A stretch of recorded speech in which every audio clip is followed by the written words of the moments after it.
21 जुलाई से 22 जुलाई तक धार जिले के मांडव में आयोजित होने वाले कांग्रेस के नव संकल्प शिविर की तैयारियों का जायजा लेने मध्य प्रदेश नेता प्रतिपक्ष उमंग सिंघार आज धार पहुंचे, जहां उन्होंने पत्रकारों से चर्चा करते हुए कांग्रेस विधायक दल द्वारा आयोजित होने वाले नव संकल्प शिविर के बारे में जानकारी दी। उन्होंने बताया कि नई सोच, नई रणनीति, मिशन 2028 और राज्य की जनता से जुड़े मुद्दों को लेकर कांग्रेस पार्टी की ओर से विधायकों का नव संकल्प शिविर आयोजित किया जा रहा है। शिविर में दिल्ली से वरिष्ठ कांग्रेसी नेता वर्चुअल रूप से जुड़ेंगे। साथ ही सिंघार ने बताया कि इसके अलावा कांग्रेस सोशल मीडिया प्रभारी सुप्रिया श्रीनेत, कांग्रेस कोषाध्यक्ष अजय माकन और अन्य कई वरिष्ठ कांग्रेसी नेता शिविर में शामिल होंगे। इस दौरान नेता प्रतिपक्ष उमंग सिंघार ने भाजपा पर भी निशाना साधते हुए कहा कि कुछ भारतीय जनता पार्टी के नेता मंत्री कह रहे हैं कि प्रशिक्षण की आवश्यकता है, तो प्रशिक्षण की आवश्यकता तो भारतीय जनता पार्टी के विधायकों को आवश्यकता है, उनके मंत्रियों को आवश्यकता थी और जो उन्होंने पचमढ़ी में किया। मैं समझता हूं कि जो भी विधायक होता है वह खुद अपने क्षेत्र का नेता होता है, उसे प्रशिक्षण की आवश्यकता नहीं होती। आगे आप भी सुनिए और क्या कुछ कहा नेता प्रतिपक्ष उमंग सिंघार ने।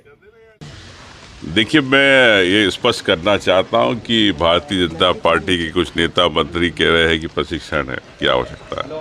तो प्रशिक्षण भारतीय जनता पार्टी के विधायकों को आवश्यकता है, उनके मंत्रियों को आवश्यकता थी और जो उन्होंने पचमढ़ी में किया। तो मैं समझता हूं कि जो भी विधायक होता है वो खुद अपने क्षेत्र का नेता होता है, तो उसे प्रशिक्षण की आवश्यकता नहीं होती है। उसे मध्य प्रदेश कैसे बने, कैसे भविष्य का निर्माण हो, इसको लेके चिंतन होना चाहिए। और निश्चित तौर से इसको लेके कांग्रेस पार्टी ने जिस प्रकार से नव संकल्प शिविर रखा है, माननीय हरीश चौधरी जी के इसमें निर्देश थे कि कांग्रेस को कैसे चिंतन मंथन करना आने वाले भविष्य 2028 को लेके। प्रदेश में जिस प्रकार से समस्याएं हैं, चाहे महिला अत्याचार हो, चाहे आदिवासी दलितों की ज़मीनें छीने जा रही हो, चाहे युवाओं को नौकरी नहीं मिल रही, चाहे आरक्षण की बात हो, पिछड़ों की आरक्षण की बात है,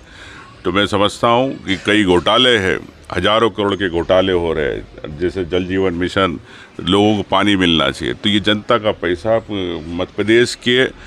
आम जनता का पैसा जो टैक्स के रूप में देते हैं, बिजली के रूप में बिल के रूप में देते हैं, ज़मीन के टैक्स के, प्रॉपर्टी टैक्स के, उनके अधिकार का पैसा भारतीय जनता पार्टी जिस प्रकार से दुरुपयोग कर रही है, इस पे सभी बातों पे, इन सब विषय, तमाम विषय है, कई विषय है, जातिगत जनगणना है, आरक्षण है, तो मैं समझता हूँ कि इन सभी बातों को